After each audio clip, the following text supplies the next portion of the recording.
Hello friends, welcome to your channel Catalyst Soni and this is Soni Singh. Friends, जैसे कि मैं आप लोगों को कल बता रही थी कि हम लोगों ने अभी चाइल्डहुड एंड ग्रोइंग अप का क्वेश्चन इंपॉर्टेंट जितने क्वेश्चन आते हैं दैट मीन्स कि आपको 45 क्वेश्चन दिया गया है। उस 45 क्वेश्चन में से ही क्वेश्चन आएगा, ये गारंटीड है। तो 45 क्वेश्चन अगर आप कर लेंगे तो आपके लिए चाइल्डहुड में अच्छे मार्क्स लाना इजी हो जाएगा। उसी तरह से आज हम लोग थर्ड पेपर करेंगे, learning and teaching. And learning and teaching का जो इंपॉर्टेंट क्वेश्चन होगा, जिस तरह के क्वेश्चन आते हैं उसको हम लोग टच करेंगे, उस तरह से देखेंगे हम लोग कि कौन कौन से क्वेश्चन आ सकते हैं। अगर ये सारे क्वेश्चन आप लोगों ने कर लिया है, नोट्स बना लिए हैं तो अच्छी बात है। अगर नहीं बनाया है तो आप हमें कॉन्टेक्ट कर सकते हैं ऑन दिस नंबर, जो कि अभी आपकी स्क्रीन पे फ्लैश हो रहा होगा नंबर, क्योंकि नोट्स हमारे पास अवेलेबल है। आपको नोट्स मिल जाएंगे, आपको सिर्फ लर्न करना रहेगा। तो चलिए आज का वीडियो स्टार्ट करते हैं। उससे पहले फ्रेंड्स, जो भी हमारे चैनल पर नए हैं और चैनल को सब्सक्राइब नहीं किया तो please do subscribe our channel and bell icon को भी हिट कर दीजिए। चलिए देखते हैं कि क्या है क्वेश्चन। आज मैं आप लोग को टॉप 20 क्वेश्चन दूंगी। टोटल आप लोग को 40 to 45 क्वेश्चन मिलेगा। अमंग दैट ही आप लोग को क्वेश्चन आएगा एग्जाम में, ये कंपलसरी है। ये सिर्फ और सिर्फ एक स्टेट के लिए नहीं है, ऑल ओवर इंडिया को हम लोग कैप्चर कर रहे हैं। तो हर जगह के स्टेट के बच्चे इस इंपॉर्टेंट क्वेश्चन को देख सकते हैं, जो बीएड फर्स्ट ईयर में है या बीएड फर्स्ट सेमेस्टर में है। आइए, जैसे कि है हमारा बुक का ही नाम है क्या, लर्निंग एंड टीचिंग। तो पहले तो हमें इसका डेफिनेशन देखना होगा। तो सबसे पहले हम यहाँ पे टीचिंग का जो है देखेंगे। टीचिंग से आप क्या समझते हैं, शिक्षण से आप क्या समझते हैं, शिक्षण की कोई एक उपयुक्त परिभाषा दीजिए। मैं आपको बता दूं, हम लोगों ने ये सीखा है, मैं आप लोगों को बताई हूँ और बहुत बार क्लास में ये मैं बता चुकी हूँ कि जब भी हम लोगों को किसी का डेफिनेशन लिखना होता है तो पहले हम लोग उसका नोइंगली फैक्ट, जो कि कॉमनली हर कोई जानता है, वो बताते हैं।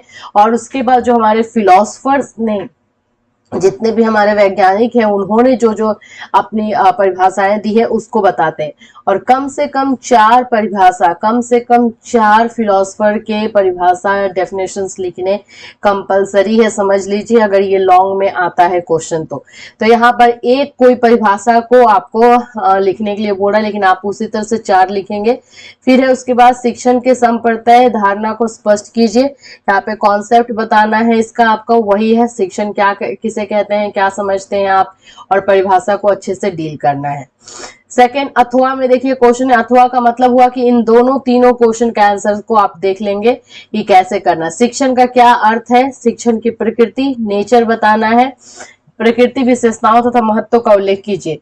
तो आपको विशेषता, कैरेक्टरिस्टिक भी बताना है, इंपॉर्टेंस बताना है टीचिंग का। और उसके बाद आप लोगों को जो है इसको, ये जब आएगा भी ये क्वेश्चन तो ये लॉन्ग में आएगा और इसको आपको पूरे अच्छे से डिटेल में लिखना है। जहां डेफिनेशन की बात आ जाती है, शिक्षण के टीचिंग क्या है ये आपको लिखना है।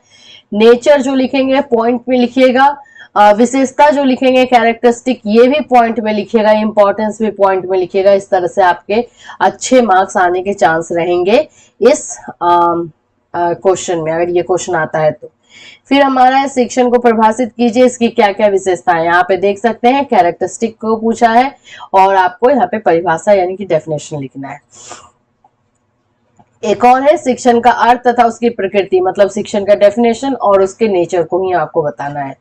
सेकंड क्वेश्चन देखते हैं। ये 1, 2, 3, 4, ये 4 तरह के क्वेश्चन आ सकते हैं डेफिनेशन से रिलेटेड, जिसमें आपको प्रकृति बताने के लिए आ जाए, विशेषता बताने के लिए आ जाए, महत्व बताने के लिए आ जाए। इसको लेकर के ये आपको डेफिनेशन आ सकता है। तो ये चारों क्वेश्चन अच्छे से कीजिएगा। फिर है अच्छे शिक्षण की प्रमुख विशेषताएं। ये शिक्षण नहीं है, सिर्फ अच्छे शिक्षण है। एक आइडियल टीचिंग की जो है कैरेक्टरिस्टिक आपको बताना है कि आइडियल टीचिंग की कैरेक्टरिस्टिक क्या होता है, वो है ये क्वेश्चन। फिर है अच्छे शिक्षण की मुख्य विशेषताएं, वही क्वेश्चन है, कौन कौन सी है उसको लिखना है, आपको कैरेक्टरिस्टिक ही बताना है। थर्ड नंबर देखिए, शिक्षण तथा अधिगम के प्रत्यय को स्पष्ट कीजिए, करते हुए शिक्षण तथा अधिगम के परस्पर संबंधों का, मतलब कि आपको टीचिंग के बारे में भी डेफिनेशन लिखना होगा, आपको लर्निंग के बारे में भी लिखना होगा, और दोनों में क्या कनेक्शन है, क्या संबंध है, क्या रिलेशन है, वो आपको बताना है। और अंतर भी बताना है, दोनों में जो है क्या डिफरेंस है वो भी बताना है। तो यहाँ पे 3 क्वेश्चन एक्चुअली में बन गए, 4 बन गए। शिक्षण यानी टीचिंग का डेफिनेशन, लर्निंग का डेफिनेशन, लर्निंग एंड टीचिंग में relation and learning and teaching में डिफरेंस, यानी कि 4 क्वेश्चन इस क्वेश्चन के अंदर आ जाते हैं। शिक्षण और अधिगम या सीखने का आपस में क्या संबंध है, मतलब वही है टीचिंग एंड लर्निंग में रिलेशन क्या है, शिक्षण और अधिगम के अंतर को भी स्पष्ट कीजिए, रिलेशन और डिफरेंशिएशन को आपको बताना है। शिक्षण और अधिगम में पाए जाने वाले संबंध तथा अंतर की यही वही है संबंध है। आप देख सकते हैं कि हर जगह पे ना थोड़ा सा वर्ड को ट्विस्ट करके लिख दिया है, लेकिन क्वेश्चन एक्चुअली में वही बोल रहा है।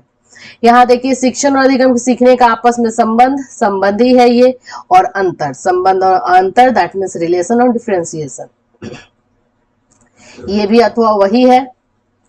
4th नंबर देखिए, शिक्षण की विभिन्न अवस्थाएं कौन कौन सी है, टीचिंग के जो है स्टेजेस कौन कौन से हैं वो आपको बताना है। What are the various stages of teaching, stages लिखना है। इन अवस्थाओं में सम्मिलित क्रिया तथा अवस्थाओं के महत्व पर प्रकाश डालिए। Throw light on the process involve in these stages and importance of these stages. तो आपको यहाँ पे टीचिंग के जो है स्टेजेस को बताना है और इसमें कौन कौन से स्टेजेस इंपॉर्टेंट है उसको आपको डिस्क्राइब करना है। अथवा में देखिए, अथवा में भी वही है क्वेश्चन, विभिन्न चरण कौन कौन से हैं और इनके इंपॉर्टेंस को बताना है। 5th नंबर देखिए, संक्षिप्त नोट लिखने के लिए आता है। तो इसमें क्या है, शिक्षण की क्रियाओं का महत्व तथा उपयोग, मतलब use and importance of operation of teaching. Teaching का जो ऑपरेशन है, टीचिंग का जो प्रोसेस होता है, टीचिंग प्रोसेस जो होता है उसका क्या इंपॉर्टेंस है वो आपको बताना है। फिर है शिक्षण क्रियाओं के महत्व तथा उपयोग पर संक्षिप्त टिप्पणी, वही है शॉर्ट नोट्स लिखने के लिए। यहाँ पे आइए, शिक्षण से आपका क्या अभिप्राय है। जब देखिए क्वेश्चन किस तरह से ट्विस्ट किया, शिक्षण से आप क्या समझते हैं, शिक्षण का अर्थ क्या होता है और शिक्षण से आपका क्या अभिप्राय है, तीनों क्वेश्चन का आंसर जो है सेम आने वाला है। तो सिर्फ वर्ड चेंज कर दे रहा है, अदरवाइज आपका आंसर चेंज नहीं होगा। वर्ड चेंज कर देने से आप ये मत समझिएगा कि ये वो क्वेश्चन नहीं है, फिर आप आंसर जानते हुए भी आंसर नहीं लिखेंगे तो फिर आप प्रॉब्लम में रहेंगे। फिर है शिक्षण अधिगम तथा अनुदेशन में अंतर स्पष्ट कीजिए। ये आपको शिक्षण अधिगम तथा अनुदेशन में आपको डिफरेंशिएशन लिखना है। शिक्षण की प्रकृति एवं विशेषताओं को स्पष्ट कीजिए, नेचर एंड कैरेक्टरिस्टिक को बताना है और अधिगम अनुदेशन में अंतर भी बताना है। इसमें 2 क्वेश्चन ऐड हो गया। फिर यहाँ पे भी है नेचर में बताना है और फिर अंतर बताना है। क्वेश्चन देखते जाइए, मिलता जुलता ही क्वेश्चन है। ये सारे क्वेश्चन काफी इंपॉर्टेंट है और अगर आप लोग को अपने बुक लिया है तो बुक में निकाल के एटलीस्ट ये क्वेश्चन का आंसर देख लीजिएगा और ये कर लेंगे आप तो आपके मार्क्स अच्छे आएंगे।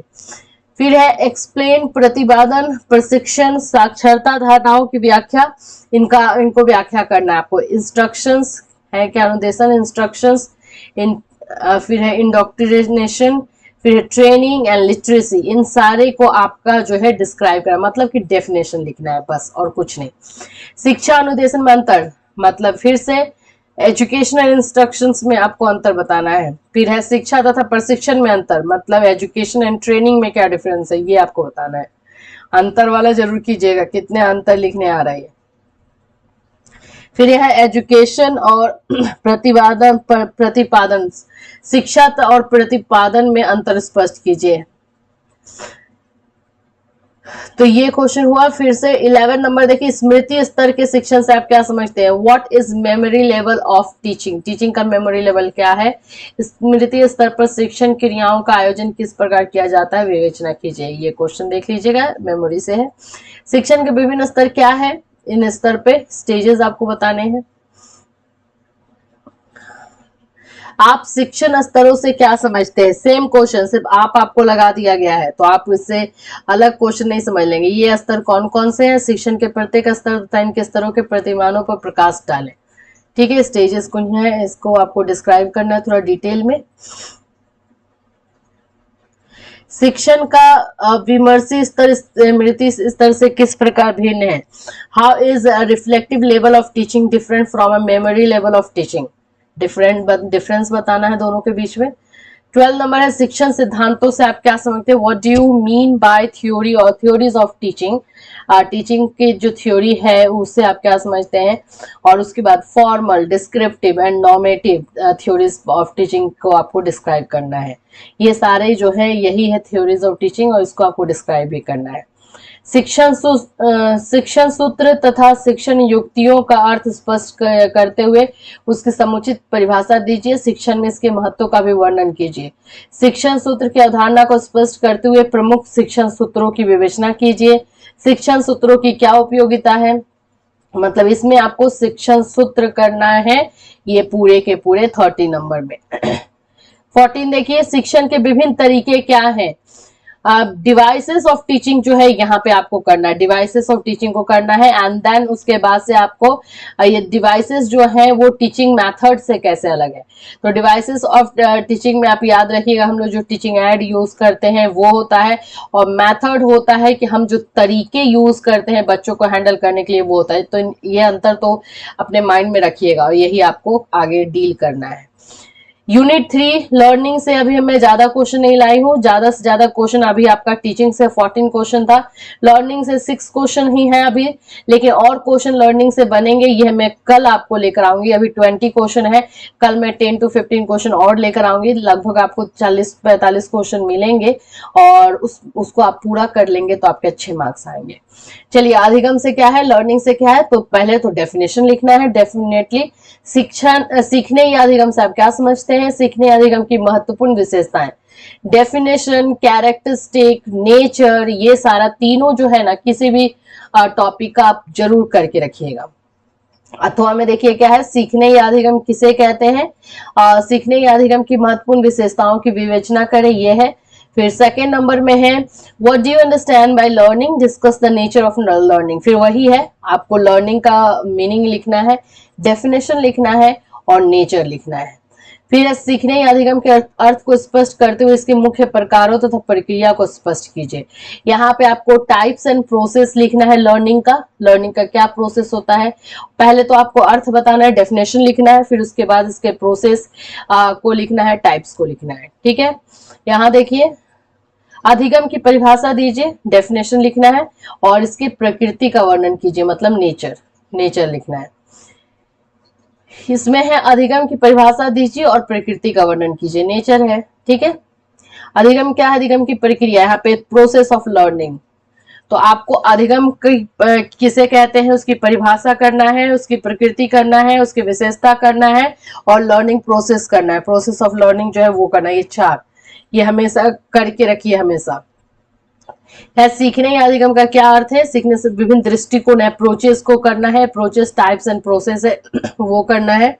सीखने से संबंधित अनुकूल परिस्थितियां कौन कौन सी है, अब आपको आ रहा है कंडीशन, कौन कौन से फेवरेबल कंडीशंस होते हैं लर्निंग के लिए। आपको इन्वायरमेंट, ये इन्वायरमेंट होना चाहिए, हेरिडिटी, ये सारी चीजें परिस्थितियां होती हैं वो आपको लिखना है। अधिगम या सीखने की अति अनुकूल परिस्थितियों का वही है, फेवरेबल कंडीशन ही है।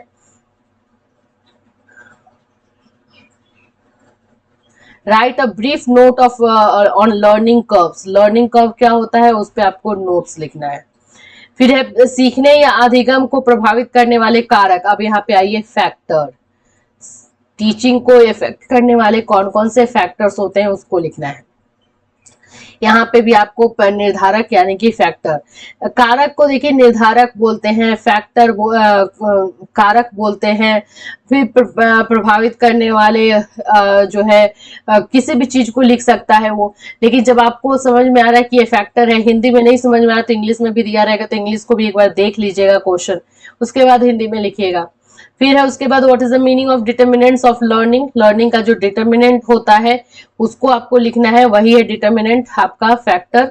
और discuss the main factor which affect learning, इसमें से जो मेन फैक्टर होगा उसको आपको लिखना है, उसके बारे में लिखना है। फिर है अधिगम या सीखने को प्रभावित करने वाले महत्वपूर्ण कारक कौन कौन से हैं, कारक ही हैं, वर्णन कीजिए। 6 नंबर देखिए, अधिगम या सीखने को प्रभावित करने वाले अध्यापक से संबंधित महत्वपूर्ण कारक क्या होते हैं। देखिए लर्निंग में जो फैक्टर्स आप लिखेंगे तो टीचर्स के अकॉर्डिंग अलग होगा, स्टूडेंट्स के अकॉर्डिंग अलग होगा, इन्वायरमेंट के अकॉर्डिंग अलग होगा। तो ये 3 फैक्टर 3 लेवल पे आएगा आपको। तो आपको जो टीचर वाला फैक्टर्स है उसको यहाँ पे सिर्फ लिखना है और उसको आपको डिटेल करना है, पूरा डिटेल में लिखना है। फिर है सीखने को प्रभावित करने वाले अध्यापक से संबंधित, अगेन वही है टीचिंग से संबंधित, टीचर से संबंधित जो है कारक वो है। तो ये फ्रेंड्स आपके हो गए top 20 questions from learning and teaching. ये 20 क्वेश्चन जरूर कीजिए, कल इसका सेकेंड पार्ट में लेकर आऊंगी जिसमें और क्वेश्चन रहेंगे लर्निंग एंड टीचिंग का। उसके बाद हम लोग कंटेम्प्रेरी का जो इंपॉर्टेंट क्वेश्चन करेंगे, ये सारे क्वेश्चन कर लीजिए। बीएड के एग्जाम हो रहे हैं, बहुत तो लोगों के होने वाले हैं, तो प्रिपरेशन करके रखिए। नोट्स का प्रॉब्लम होता है तो उसमें भी आपको ज्यादा हेजिटेट और या पैनिक होने की बात नहीं है। एक नंबर फ्लैश हो रहा होगा आपके स्क्रीन पे, उस नंबर पे व्हाट्सएप कीजिए और फिर आपको नोट्स भी मिल जाएगा, चाहे हिंदी हो, इंग्लिश हो, चाहे किसी भी यूनिवर्सिटी के हो। आप अपना सिलेबस सेंड कर दीजिएगा, उसके अकॉर्डिंग आपको नोट्स मिल जाएगा। तो फिर मिलूंगी फ्रेंड्स कल आपके सेकेंड पार्ट के साथ लर्निंग का, और कल उसके बाद हम लोग कंटेम्प्रेरी करेंगे। Till then have a nice day.